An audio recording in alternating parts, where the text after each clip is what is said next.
Just go. I love it. Yeah, just go. Who knows what we're doing? All right. Welcome, everybody, to Philosophy Hot Topics. All right. So On we are Friday. on Friday this time. We are talking part two about some specific topics that I believe have a lot of people in the games industry are impacted by or talking about. I think part two here is a little bit more personal in the sense that these are topics that I'm personally talking to a number of folks in the game industry about. And I don't know how much we'll cover, but I know what we wanted to start off with is talking about culture, like culture, and basically in terms of culture, what I wanted to talk about is culture installation versus communication. If we get around to it, maybe we'll talk for a bit. And we don't have much structured, but the other topics that we may want to cover have to do with incentive systems, something that we've briefly touched upon before in the past in Philosophy Friday.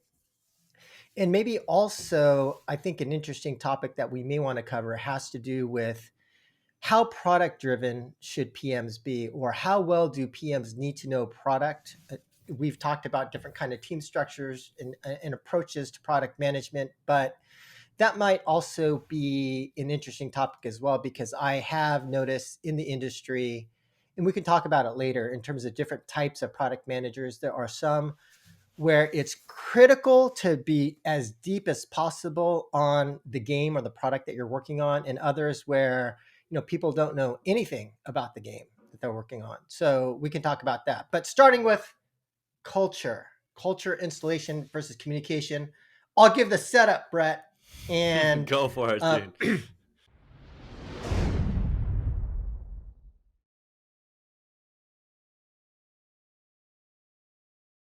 I'll give the setup, and then we can kind of dive into it. But the setup is that I believe that I just totally flopped. I just totally screwed up in terms of culture, this word culture, and we can talk about the definition of that at my studio, Lila Games. And basically, what I mean by that is that I actually believe that I'm probably in the very top, maybe even like 99th percentile of executives or companies in which we talk about culture, we write it down and we communicate it.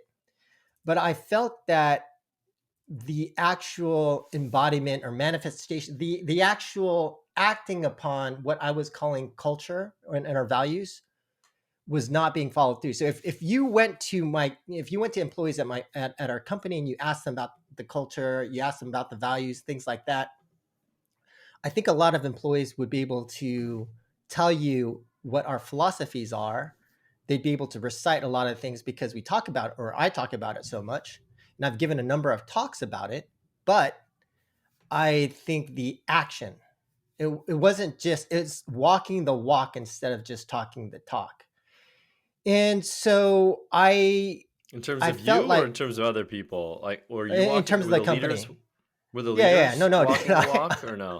I'm a hardcore motherfucker, Brett. Cool. I definitely walk the walk, but I think that, and especially, I think this is actually compounded too by what happened when we went from remote work environment because of COVID and whatever else, and then we finally got our office set up. We all came into the office, and it's like, okay, guys, what happened? Like, I have spoken so much about hard work ethic. It's like, where are you guys going? 5501. Where you guys? What the fuck, dude? Oh yeah, we have a hard work ethic. See you guys later. You know what I'm saying? Like, it's and then when I went down through a lot of the actual embodiment of our values, I didn't see it. So and maybe just one other point. I'd love to also hear how you define culture, but through this experience, and I'll also talk about some of the advice that I was given by some of the other folks who I talked to for advice on this issue. But one thing that I learned, and this is something I got from Paul, one of my co-founders, is that there's a difference between values and culture.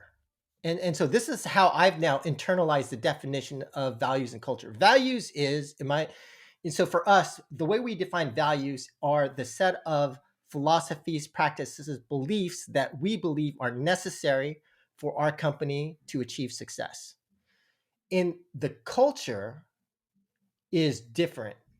It's the manifestation of the values. So how you actually act and the specific work practices in in a specific environment. For me, that's how I define culture now.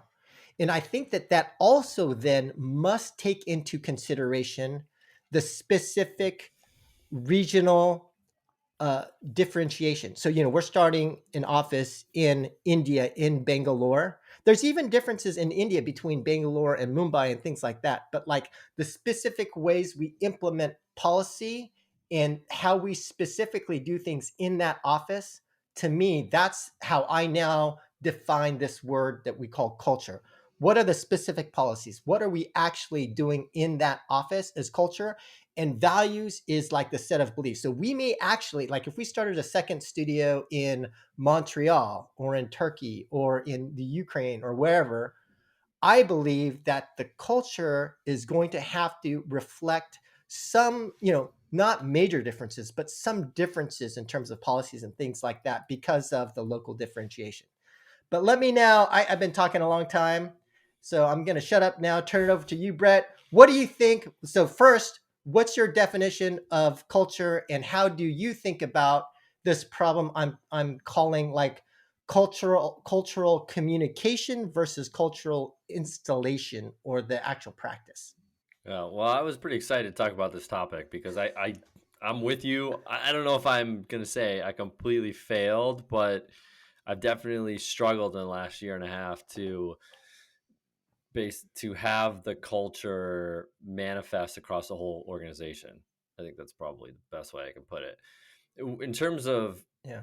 what we think of as values, we have them written out. I think that we have a pretty comprehensive, like we use Gitbook, but basically like a internal source of information, right? Like everything, so much is in there. And when we have people join, we send them there, and they're sort of the first page they read our values. Pretty standard stuff, right? And we write them out, and there are things like treat people like you like to be treated, and stuff like that, right? Like and we write out, and then there's a little video that I describe it. So that's how I kind of like introduce it. The other thing that we do is sorry, I don't know if I'm answering the question how I define it, but I guess this is how I think about it more. And I don't know if I've defined it well. Okay, and then I think this will answer the question. So this is how we kind of explain our values, right? And I think we write them down, and then we have them, and then we reference them, or at least I do, right? I say like, hey, for example, like I take communication very seriously. Like I think it's important for people to communicate clearly, concisely, to really spend time. If they're going to write an email, don't just blah, blah, blah, oh, these are just my thoughts, bro, and it's like 2 pages long. Like, no, that's not cool here. Please reference, and then I'll send a link, right? And so that's our values. The implementation of it is, one is we do live by it from day one. And I think that's something that we do really well that some companies fail to do. It's like, oh, we're going to treat you a certain way while you're onboarding. We're going to sell you on this culture. And then after you're onboarded, boom, there's another culture, right? It's like super nice to like super intense or super whatever. We're very hands off from day one. We're very hands off on day 30. We're very hands off on day 365, right? Um, that's how we kind of implement it. I think though the other thing that I do is editing, right? So if I see it anywhere, I call it editing, but it's kind of like our definition of management. We don't have the classic managers. I never like managers, and so we don't have managers, and we don't have one-on-ones, and we don't have peer reviews. All those things I didn't really like and didn't find too valuable. So we edit a lot, and it's mostly driven by me, unfortunately, where it's like I said, if I see an email, and I do this not fairly frequently, but maybe once every 2 months, where I see some, it doesn't take long because people get so like taken aback that I'm actually commenting on their 2 paragraph email being too long, because these emails aren't that long. But I'll just be like that email, I'll reply to the email, but then I'll be like, this email's too long. And it doesn't take much for them to course correct. Now, where I've failed is we doubled in size, I think last year, like pretty much. And definitely like that didn't trickle down, right? Like what I'd like to see is constant. One thing is constant improvement. Like I'd like to see people go into the Git book, make changes themselves, fix the processes, recommend changes, and I just don't see that. Like there's a huge disconnect between me and sort of maybe even layers down. Like there's a connection to the first layer, like the leads, and then there's just not really that connection below me. In fact, I got an email from someone today. It was like, yeah, the X division I felt like was going great until this quarter, and it's like I haven't heard anything, and I'm thinking to myself, yo, why didn't you email me? Like why are you? I had asked like, how was it? Why is he telling me 3 months after it's been bad that it's been bad, right? Like that's a failure on my part, but it's just like a clearly the culture is not implemented. So I think that kind of answers the question. Is like we define them with written documents and we implement them in the onboarding and then the constant editing, with the caveat that it hasn't worked. And I have started to try to write like all hands meetings, like or all emails where I'm like, hey, it's really important that we do this, right? That doesn't actually seem to be that Yeah. effective either. So that's why I said I was kind of interested in this topic because I haven't solved it. All right. Yeah. Let me actually follow up on a few points that you made, Brett. Well, I guess first of all, I think that we probably have different views on managers and management, but I think that would be a super interesting discussion for a future topic. And I've got a whole framework around that. But like one of the points you made about, codifying the culture clearly is important. And then you're saying that you basically edit people, meaning like as you see things happen, you're giving feedback about the culture. And one thing that I noticed is that, yeah, I 100% agree with you on that. I think the other thing too, though, is that there are, I don't know, maybe for lack of a better word, people who I would probably call, yeah, yeah, yeah, motherfuckers. Okay. And what I mean by What a that, great name.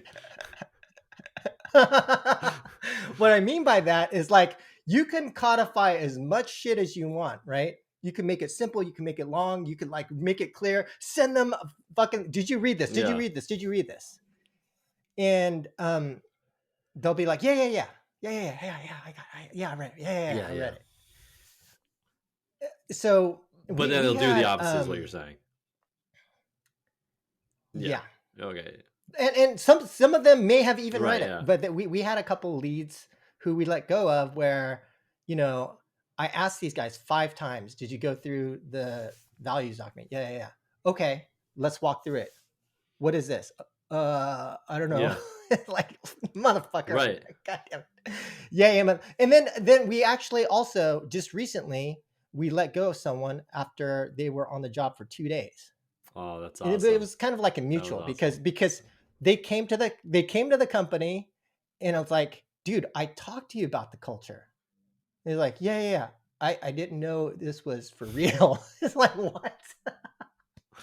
So I think that You were lying. so I think That's great. a few things here is that I think that it's in terms of so values, like codifying what we're calling values is one thing, but then I think there's two other elements that are important. So you talked about the editing, the feedback part, which is 100% critical. But the other part I think that's important, especially before someone joins your company, and I think we're starting to now integrate more deeply, is we also talk about, but like really like almost exaggerate, like to some degree, I will exaggerate our culture because I want to make sure these yeah, yeah, yeah motherfuckers get the message. Yeah. You know what I mean? Yeah. So like I will exaggerate our work ethic. I will exaggerate things, and I mentioned the 5 fucks rule, you know what I'm saying? Like I tried it and I don't cuss that much at work, but I do curse at work at times. And at times I can yell at people, but I don't do that a lot. But I try to exaggerate just because it's like so I think there's the feedback and editing part, but I also think there should be an onboarding part where before someone joins, what I found, and maybe a little bit more in India too, is that people just want the job. Yeah. Okay, yeah, no, I got it. Yeah. Yeah. So you got to be careful about whether they fully understood what you're saying. Did they look at it? So you got to like walk through, like, okay, no, let's actually walk through this step by step and really see if you understand this or not, right? So I think there's like the communication of it and then the feedback piece. And then maybe one other thing I wanted to comment on that you spoke about was like you felt like it was important, or you wish that people would edit some of the stuff that you're working on. And I do think that, again, now my definition of values versus culture, values, I think, is more long term. Like you probably won't change your values that much. And for me, the values of our company were built based upon so many years of experience and lessons learned and things like that. But how you implement that, I think, should be adapted and adopted on a regular basis, and in my opinion may be different from office to office depending on the dynamics of the specific people, the culture, the culture meaning like Indian culture versus Chinese culture versus Western, whatever, that kind of thing. Yeah, I think it's almost I don't know should if you be have on any a thoughts on different that. into different groups. I look at it as almost like the military, right? Where you have the Marines, the Army, the Navy SEALs, and you have different cultures for different groups, right? So, for example, our report business is very repeatable, or it'd be like the live ops group for a game studio, for a Yeah. live game studio, right? Like that group needs to be pretty militant, right? They need to be pretty disciplined. They need to get out content every single Thursday or whatever. They need to get out content every single week, right? It needs to be very disciplined, standardized, etc., right? Whereas the new innovation team or the new game development team could be more like the Navy SEALs, and that culture could be very different, right? They're the long haired Navy SEALs that don't need that structure, right? They're doing something Mhm. super unique and first time, right? So they don't need that standardization. So that's how I kind of think about it in terms of implementation across the board. Yeah. Like I don't think that there's everyone must be like this in the company. It's and in fact I'm actually thinking about building a little SWAT team to like implement my crazy ideas.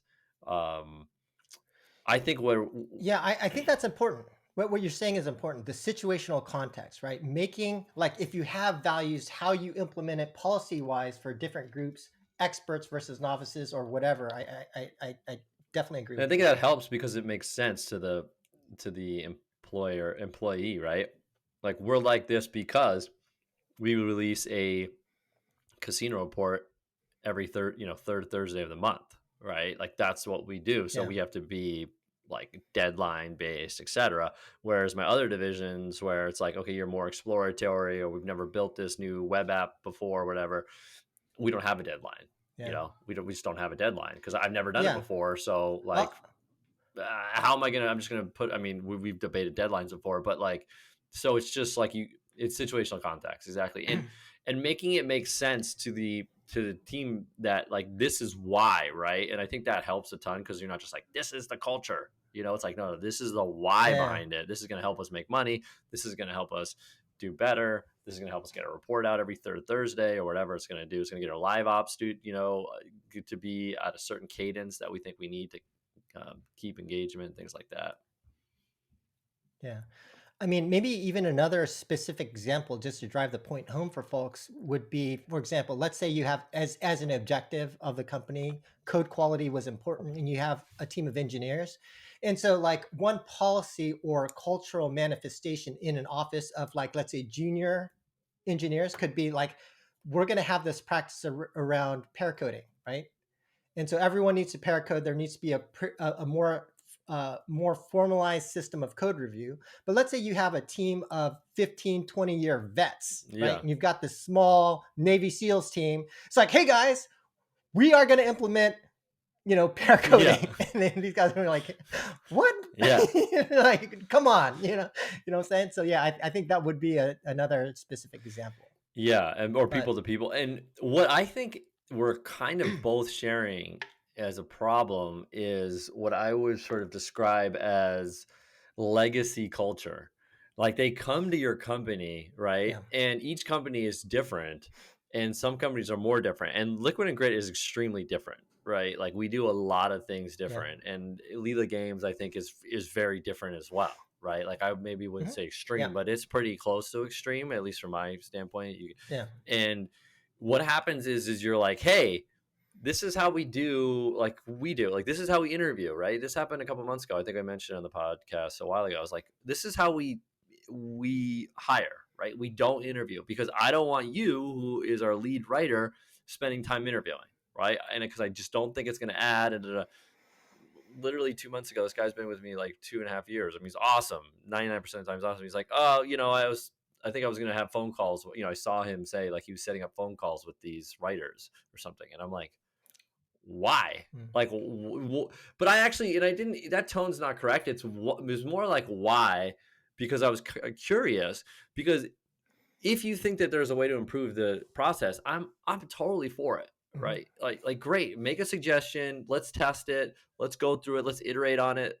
Tell me the why. I'm totally fine. It's not like it's going to be a huge cost for Hmm. you to do 3 phone calls with these people.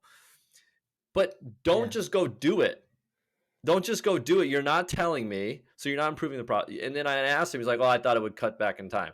I'm like, "Dude, this whole system is designed for reasons, right? Like I'm saving money on your time because I don't think it's accurate. I think there's biases. Like there's multiple different reasons why you're not doing it. And to just go, well, I'm going to take my relic ideology from the last company I worked at, which is we just call people, right?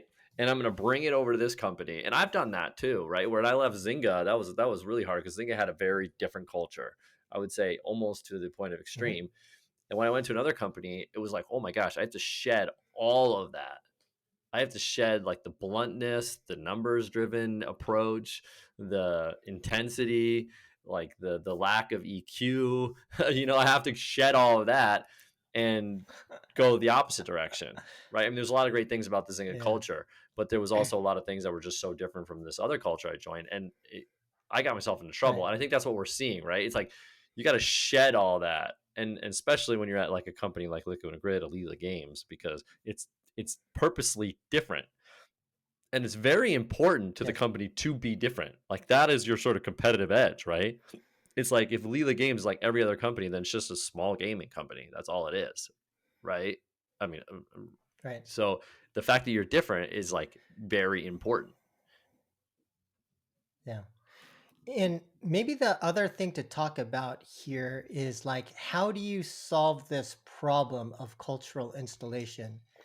And I actually did talk to a number of folks, and there are a couple of people in particular who had a number of really great suggestions. And maybe we could even like, if we want to dive even deeper into this, maybe I can even invite them on to talk with us, Brett, if they're willing to. But I haven't gotten specific permission to. I should probably ask them about whether I can share some of the things they talked about. But a couple of things that I thought were interesting, which I think I can share, is one point from one of the guys who suggested that, and I won't say who he is, but like when it comes to fixing the culture, like the thing that we need to understand is that sometimes, and I think you'll probably agree with this, Brett, is that the fastest way to fix a culture is to get rid of the person, Oh, right? yeah. So like That's if yeah. somebody's not a good so if someone's not a good Yes. cultural fit, um we've talked about this before. I try to be more optimistic about that, but I Hmm. agree. Like the fastest path to change is to just get rid of the person because it requires significant investment, time, and Yeah. sometimes it requires a dramatic Who did we like, and have this on is that like was the Elon. awesome? Was talking about going to remote company. Dude, he was awesome. Remember we had that panel discussion, and they were like 150 people, and they went remote. And he said he had to just like get rid of so many people. Sorry, I'll think of it later. Oh, Um, yeah. it was with the Pixelberry guy and then someone else. Anyways, sorry, I should have interrupted, but I didn't know. But yeah, Oh, no, no, no worries. But like, yeah, so I think that's one thing to consider about cultural installation is that are these the right people? And if not, the fastest path is to get rid of them or to, do the painstaking hard work of trying to get people to adapt to the culture. And sometimes I think the point that I was trying to make was that this is like the Elon Musk thing, right? Like it would oftentimes, if you want that to actually happen, because people change so slowly, generally speaking, is to have a dramatic consequence, right? This is why Elon Musk will be like, Yeah. okay, hey, do this thing or you're fired on Monday, right? Like he literally gives very short windows of time. And the consequence is you do this or you're fired. And so like that's one point I wanted to make about the cultural installation. And then the second point is I thought this was a really smart framework was that with another guy I spoke to, and I'll actually reach out to both of these guys and maybe we can have a follow up conversation because the conversations I had with both of these guys were so I thought very, very insightful. Is like, do you have you actually documented your cultural manifestation? And so what he meant by this is like he was like, okay, and he pulled up my values document when I was talking to him and just listed in a table. He just listed each of my values. Boom, boom, boom, boom, boom, boom. And then he's like, okay, for this value, what are you doing in the company that manifests this? How are you manifesting this value in your company? What are you doing specifically? It's like, oh, okay, that's a great idea. Every value, what are we doing at the company to support that value or to give feedback to that, right? So I thought that was another really smart way of thinking about cultural installation is to be very specific about and to think about how does this stuff actually manifest in your company? How is it surfaced? How is it manifested? So a couple of, in my opinion, kind of good insights from both of these guys. But yeah, maybe we can even go even deeper if we want to, Yeah. since we're already almost 30 minutes in right now on this. So Wow. I don't know, any thoughts on I'm that? fine. I'm interested in this topic, so it's fine by me. But yeah, we do both of those things, right? I mean, we hire people, and then that basically that first month of them being onboarded, we're clear about the fact that that's a continuation of their hiring process, and that's really where we're vetting their cultural fit, right? Like we don't really look at their Okay. culture. So the interview, if you want to call it the test period, what would be sort of the classic interview period, all we're really concerned about is, are you good at doing the thing we want you to do, right? And the thing we want you to do, we're Right. testing you on, right? So if we're trying to find an Yeah. editor, we're going to have you edit, and that testing is going to basically showcase that you're an amazing editor. It does showcase some of the cultural stuff because we're not interacting with you, and a lot of our stuff is fairly vague. So we'll look to see if you Yeah. go Google the answer, or a lot of, or for editing, for example, some people will fix the actual. We'll put mistakes in the actual like written Yeah. post, and we'll see if they fix those and things like that. So if they go the extra Right. mile, well, okay, this is culture. That's a good sign, right? Then we onboard them, and then in that first month, that's really where we're seeing, okay, are you a good fit? Do you get your work done? Are you disciplined? Can you figure stuff out?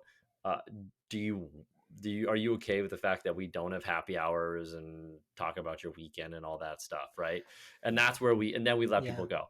The second part, which I think is very Bill Belichickian, is the culture by serious consequence, and I do that as well.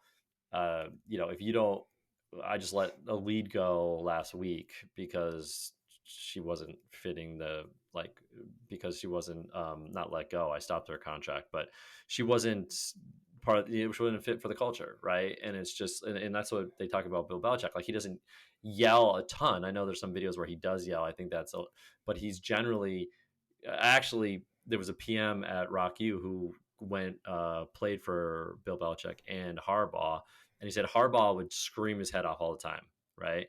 But Belichick wouldn't say anything, and he'd just cut you, right? And that is like the Yeah. implementation of your culture. It's like that extreme, and that's how I do that. What has happened Yeah. in our company is the relic culture, and what happened is that basically people I delegated the onboarding and hiring process to other people, and it's very difficult to be as extreme about people as I am. Meaning, if you get a, let's say, a B plus person in, right, and they look pretty good, most people will go, oh yeah, we can train them, and we can help them along, and I'm happy to answer their questions. According to the liquid and grit values, that's a no. Like if you're a B plus player, it's either a hell yeah or a no. Okay. So what happened was I delegated it, and that relic culture, I just expected people to do more than I think they're really comfortable doing. It was like letting go B player, B plus player, and so then they coddled these people for a month or two, like you would in another company. Again, not a liquid and grit way thing to do. And then after 2 months, they go, "Oh, you should be on your own, like we do at Liquid and Grit."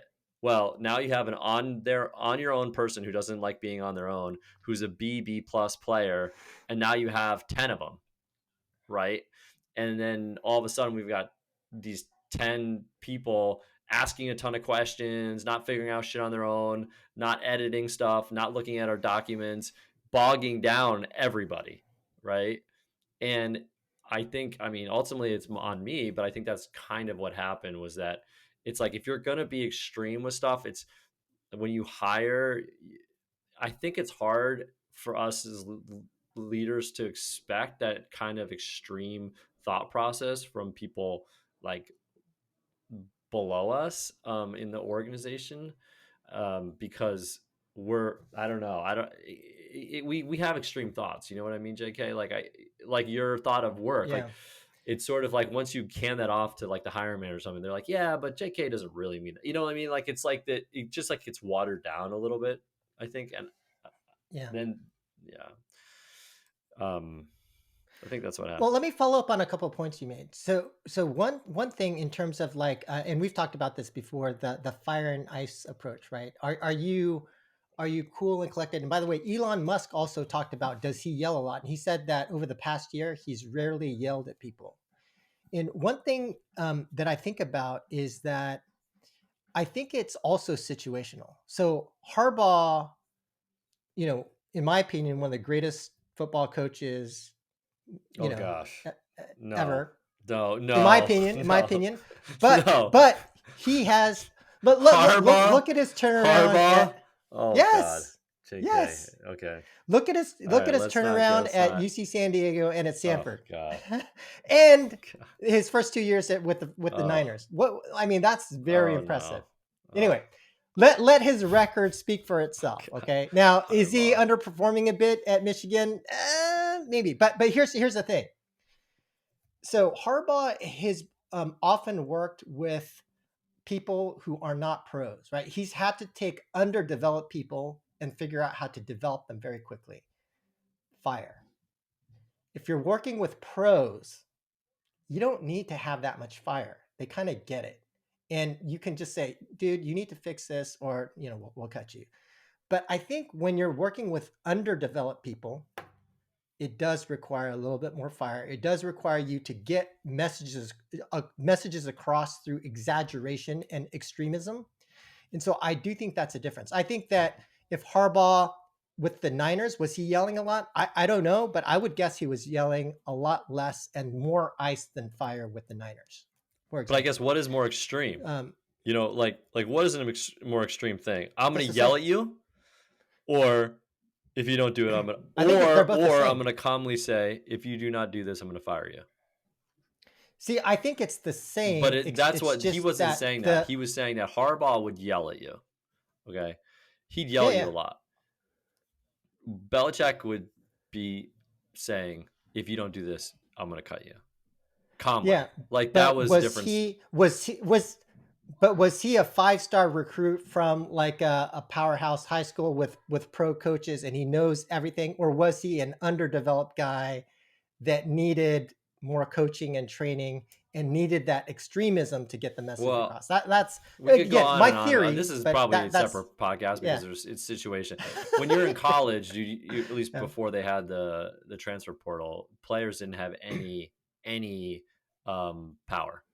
So you could literally do whatever you wanted to. A college coach could scream at Yeah. a college player all they wanted. They'd have to, if they transfer, they'd take an entire year off, basically like killing their Yeah. career. Okay. In the pros, they have a lot more power. So I mean, it's college football is. I mean, have you seen the South Park on college football? I mean, it's like No. it's.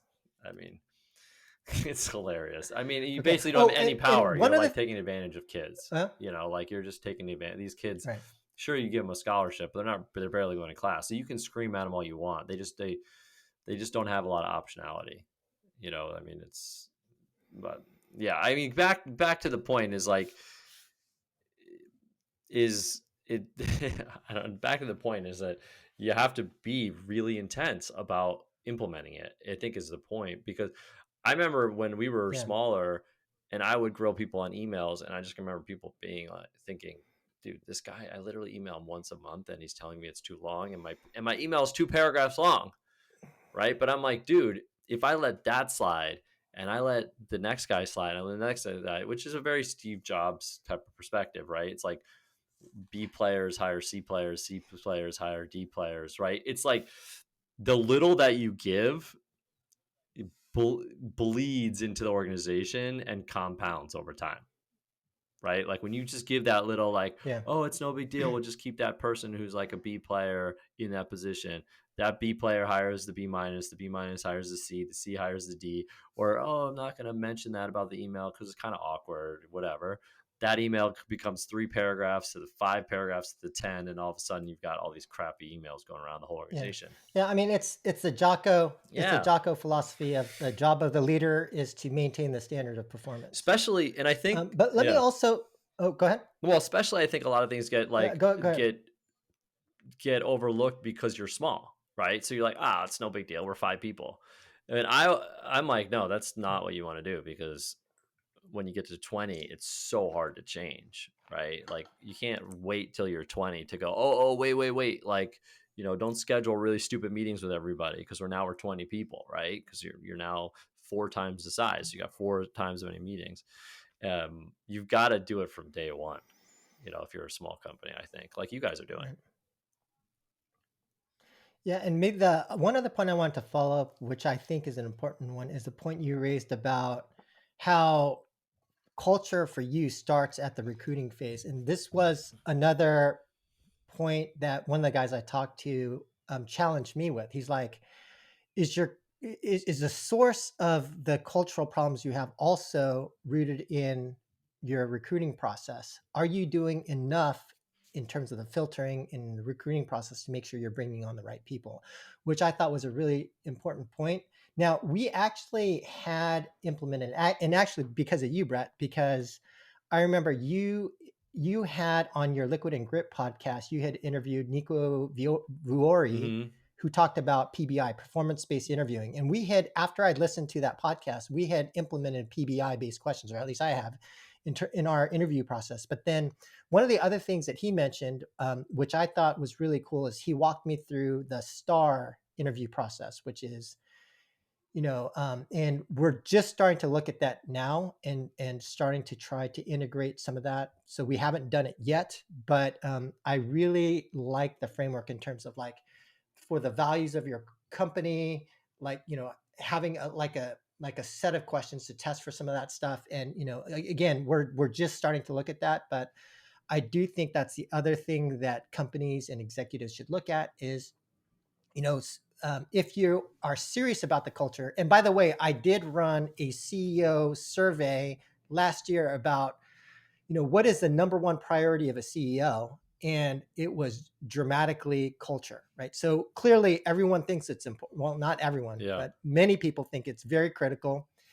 And and one area to really look at is, to your point, the recruiting process. Are you doing it well enough? So looking at things like PBI, performance-based interviewing types of questions. And at least for us, we're starting to look at the STAR system as well. It's hard, man. Should we move on to another topic? I'm still thinking about this. I don't. I got to figure it out. Okay. No, I mean we can definitely move on. I mean, the last thing I'll say is that I Yeah. I just I just haven't figured out. I mean, I still edit and stuff, but like ideally everybody's acting like a CEO. And Zynga did a really good job of that. Zynga did a very good job of Yeah. implementing their culture. Excellent job. Well, Pincus had this like everyone's a CEO or Yeah, something like that, no, right? I Do you mean remember what? everyone is a CEO, Yeah, and everyone was a CEO, dude. I like one little biggest story before we go, and I'll just give an example because I think he did an sure. excellent job of this. Yeah, We had a meeting. It was Friday lunch with all the product managers. So there's probably, I don't know, 60, 70 people in this room, and Pincus was there. And he's in the middle. I can remember he was in the middle of this big circle of PM, sort of standing on the outside. And one of the PMs raises his hand and sort of says like, you know, what do you think about this issue or something like that. And it wasn't a huge, it wasn't something that Pincus was really responsible for. And Pincus's response, which I freaking loved, was, I don't see any red tape around here about what you can and can't do.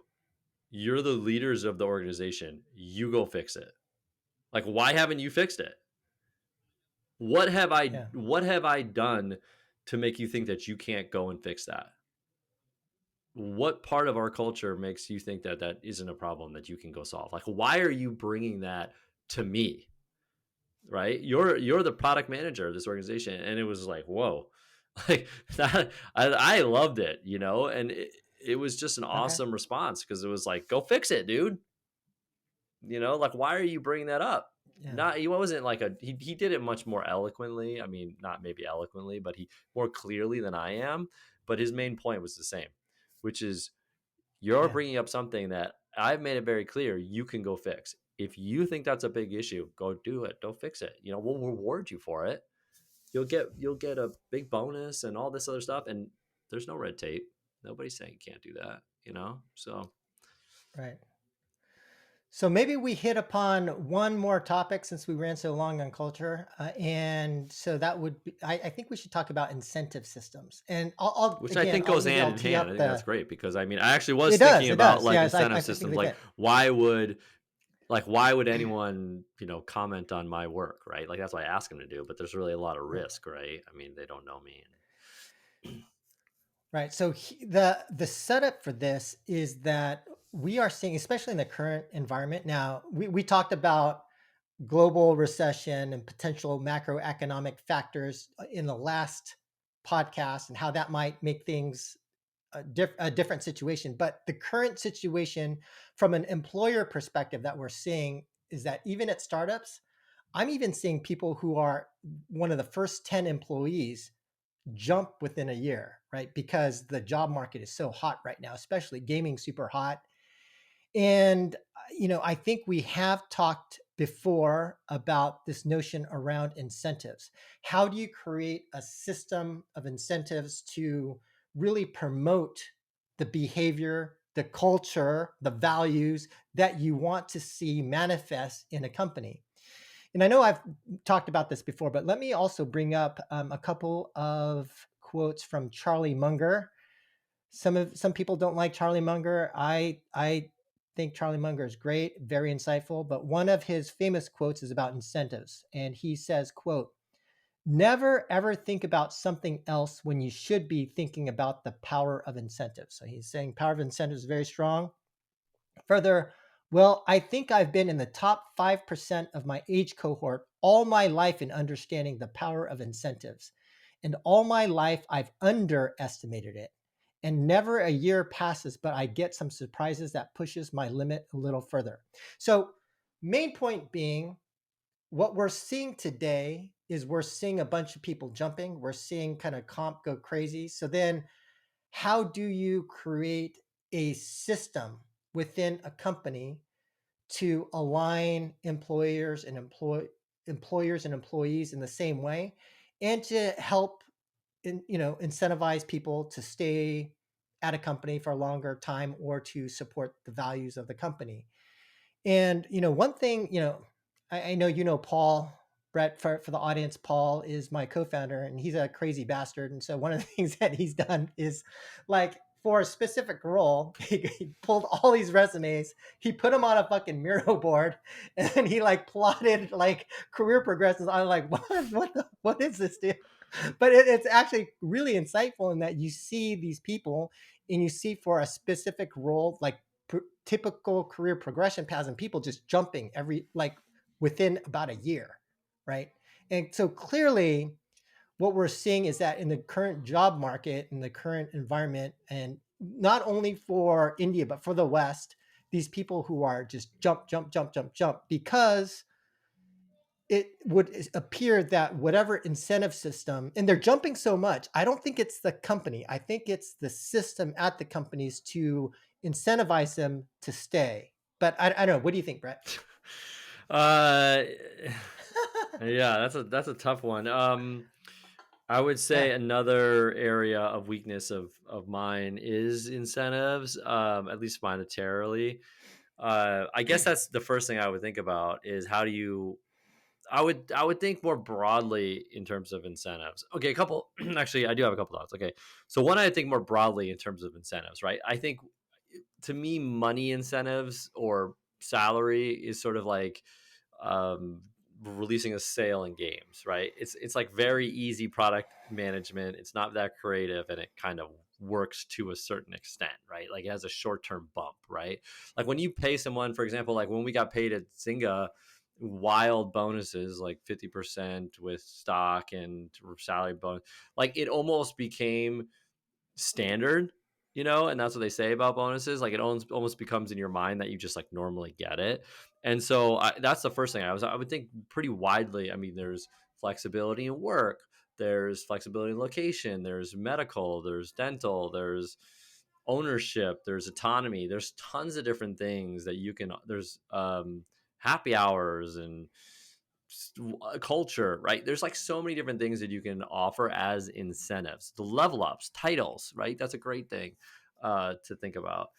And like I said, I just think people are like, oh, give them a raise, right? Like that's probably why all the salaries have gone up so much, is because people aren't like thinking very creatively, and you don't want to be competing with Facebook and or Meta and Google and stuff because they just have like deeper pockets. The second thing I would say is that I think that I think I totally forgot what the second part was of my incentives. Um, All right. yeah, I don't know what I was going to say about it. Well, maybe you could hold Yeah, on to that thought, and maybe I could yeah. also Respond add to a it. bit more context. Um, so one, I think there are, and maybe we could actually have a separate podcast that focuses on this, and we can invite a few folks to come talk to us as well. But I remember there was a TED talk that spoke about the impact of offering higher financial incentives, and after a certain point, it's not that effective apparently. And I'll go back and try and find that.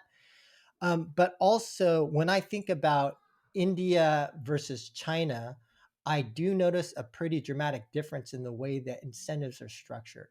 So, in India, for example, not many people value or know about employee stock options, for example. And so there is less, like Silicon Valley, everyone wants equity, right? In India, there's less on that and more on what is my CTC, which is like just the cash comp that they're going to get.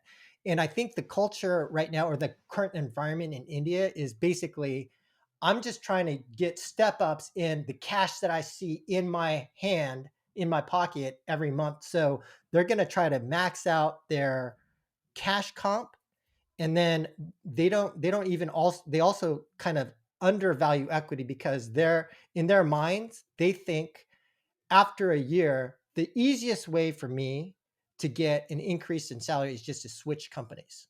It's not to stay at the same company. Like Yeah, that's which is the which easiest is way to get supposedly the right way. a Yeah, bump, which is yeah, which is like also largely statistically true in the true. West Yeah, too, right. right? You get like a 10%, 15% when you leave a uh, company. so that's actually kind of like India may be extreme in that regard in terms of cash right now, right? That's kind of like the that's not everybody. I'm making broad generalizations here, but if we were to think about it as PMs from a strategic perspective, that's kind of like the general environment in India, as opposed to China. Like, so when I was at Fun Plus, one of the things that was crazy is just the sheer amount of variable comp, right? And so you can literally get more than your yearly salary as a bonus. And so I remember this, like even starting 2 months from when that bonus is to be given out, like all of a sudden anything I say immediately done. Yeah, And like gotta get it done. Yeah, the effort, right. the That's why Zynga effort, did it the work quarterly. ethic, That's why we did quarterly at Zynga, because it was like you got your bonus like a month into the quarter, and it was 2 months before the next grading. So it's just like you get your bonus, and you're like, I gotta start working tomorrow. Like there was no time off. Yeah, the quarterly. Yeah, Yeah, so China, so like India again, it's all about cash now as much, and they don't want variable. They just I want, you know, as much guaranteed comp as possible. China, there is so much variable comp. And the other thing is that, and I can't speak to all companies, but I know a number of companies, and even at Fun Plus, in terms of like, if the game does well, this notion of profit sharing or these huge bonuses, whether it's a rev share or like you will get, and I recently talked to somebody who talked about how there's a person at their company that has like a $2 million bonus if they hit now obviously it's got to be a big hit, but then that guy gets paid out 2 million. He's like, these guys work like motherfuckers, like they want that bonus. yeah. Well, So a couple things come to anyway, mind. Well, the first thing I remember what I was going to say, which is what I was trying to say with comp is go wide, like think of different things, and then be creative with salary. And I think we're not creative enough here in the West on salary, right? It's like fixed salary yeah, and equity. Like it's so simplistic, right? There's hourly pay, there's extra yeah, pay. We do something, for example, if someone wants to level up, we'll give them tasks that are in a level up, and then they charge at a level up salary for that work. So they sort of transition to the next level gradually, right? And then they actually invoice on two different salary bands. So that's sort of like an example of creativity. And you're talking about two different cultures that do it. I came from hockey where I'd be literally making like one guy's making like 80K and the guy next to him has $1 million signing bonus, right? Like with a 800K salary. And they're both going to go play the same exact game, right? And it yeah, was, and everyone also knew each other's salary. So that was that's the kind of dynamic I came from, where then you go to work and everyone sort of more or less makes generally the same amount and no one knows each other's salary. So, I mean, in terms of a company perspective, variable is much better, right? Because then you can you can hold back on costs if you're not doing well, and you can reward people based on their performance.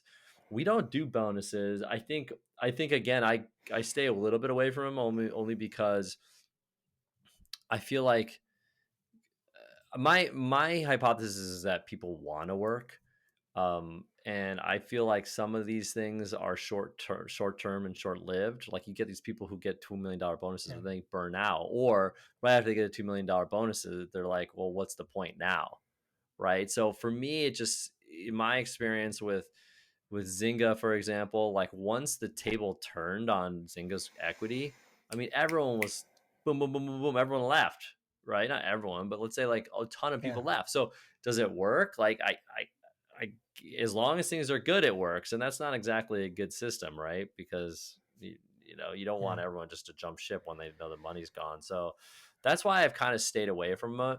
I've also been paid a lot. I like experienced the Netflix model. I think that's actually a very good retention play where you get your salary based on like that meets the bonus and salary of other options. And that that was very effective on right, retention because you're just like you have to take a serious salary hit and a lot of risk to jump ship. And if you can afford to do that with like your top players, I generally think a little bit more like that, right? Like I if they're the right, top players, like I kind of want them to be getting paid a base and a bonus in their weekly paycheck that is good enough that if they go somewhere else, that other company is going to go, oh my god, um, we'll give you 60% of that of a base, and maybe you'll make that in a bonus, right? And they're going, whoa, I'm literally getting guaranteed by Brett and Liquid and Grit this amount, and you're saying I gotta like now take this risk based on your like IOUs or whatever your promise note. Like, yeah, that's a very effective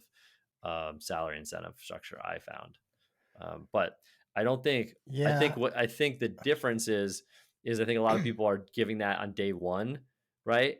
And we don't give it until you're like 2 years in, right? Like you start out low, and then the people who are the amazing workers at like on a grant, we have like a lot of them, but like the top of the top, I shouldn't say this on the five, but yeah, like they get like, you know, ugh, yeah, we had to edit this out, but they get like their salary goes up, you know, pretty Sure. dramatically, right? To the point where I'm like, you're Yeah. completely happy with your salary, like, you know, they're like, yep, okay, great, because I don't want you jumping ship for that reason. Like there may be another reason, but it's not Right. that one, right?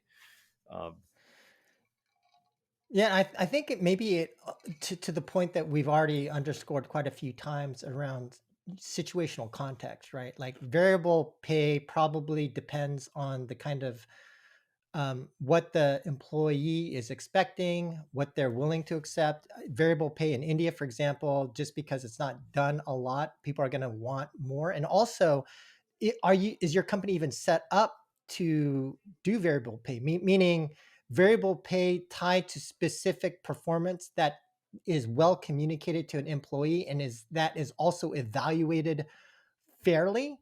Because the other thing too is like dude, if you have variable pay and you have a shitty manager, yeah, then yeah, that's not manager. going to That's like work the number either. one reason why people leave is they have shitty managers.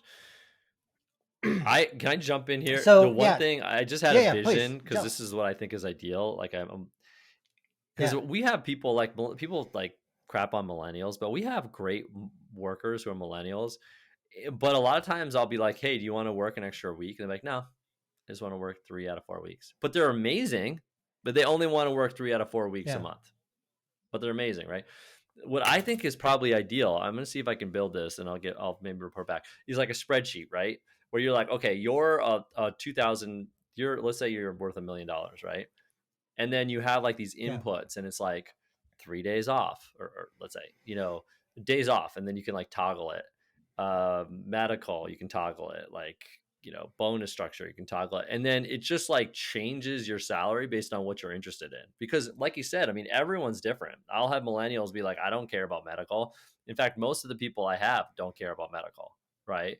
So I don't want to go yeah. off and like get the medical. They're all like, yeah, we're totally fine with medical, right? But it might be something else or something else. Um, and let them kind of pick and choose. And then you just have this like toggle that just changes that million. So the million stays set, right? That's my point. And if like you toggle up so that you work like one day, one day a month, you know, the actual salary pay is like half of it or whatever, you know? Does that make Right. sense? And yeah, it does. It does.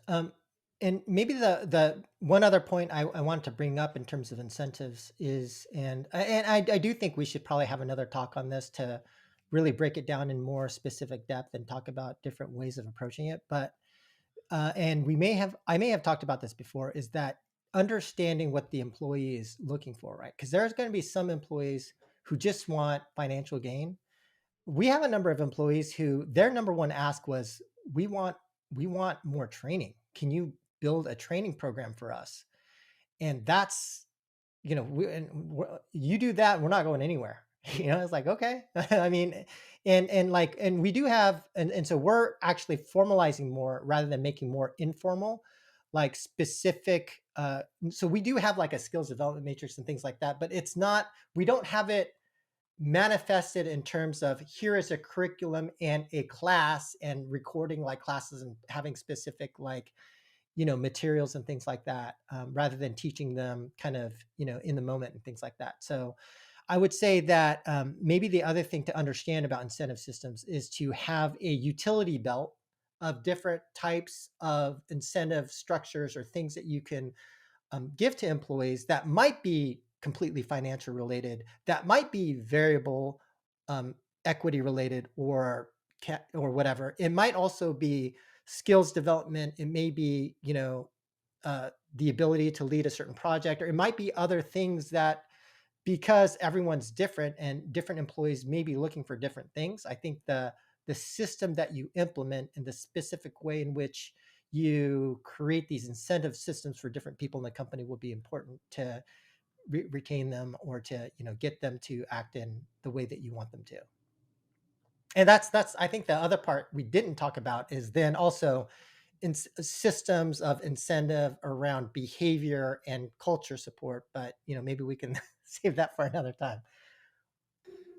Yeah, it's two topics that both of us sounds like need to improve, but this was very interesting to me because they're two topics I like some things I do come in here. I'm like, I'm pretty like I've thought about this. I feel pretty confident about it. There's areas of my business where I'm Yeah. like, I've really spent a lot of time on this, and these are definitely two areas where I wouldn't say that.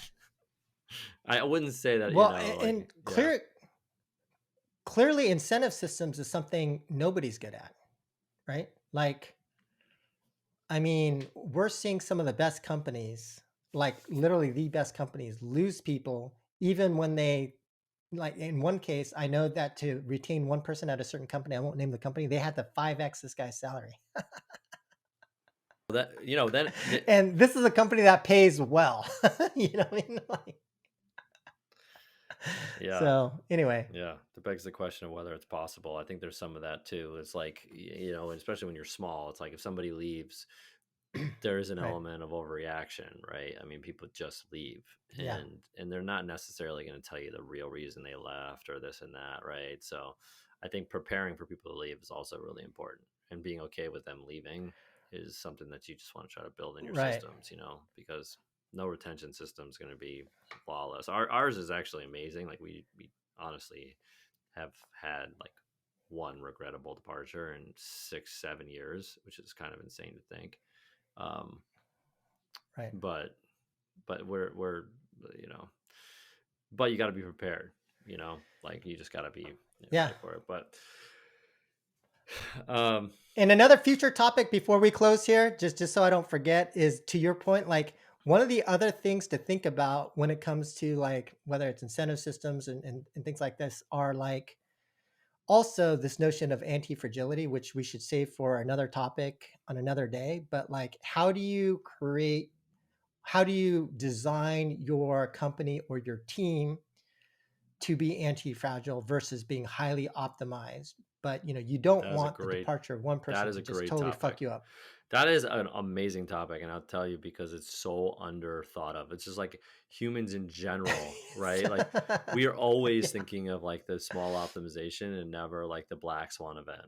I was just talking about it with, Yeah, and yeah, it's everything. manifesting right now at a Oh, macro level, right? Like all the supply chain fuck everything. ups, Oh, right? It's just dude, like, oh, the well, fact that, we yeah, designed for efficiency, not I not for have anti-fragility. so little sympathy for companies that are having those issues in China right now. I'm like, you took the thing that makes your company all of the money, right? And you went and had it developed in a country that's on the other side of the planet that you know nothing about, that has that like you don't speak the language, you don't know the people, the culture is very different than ours. There's some things that don't seem to be, and then some, like, for what, for like 3 4% margin savings. Like, it's such spreadsheet management.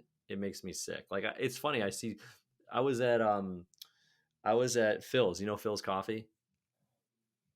I Yeah, went yeah, to Phil's for the of first course. time in like three years, right? Because the pandemic, I've been there, and I go up to the I Oh go up wow. to the coffee makers. You know how you used to do it, where you like go straight to the coffee makers and they Yeah. like chat with you, and you can like tell them what you want. They can make recommendations. I like go up to them, and they're like, "Oh, no, no, no, no, no, we don't do that anymore.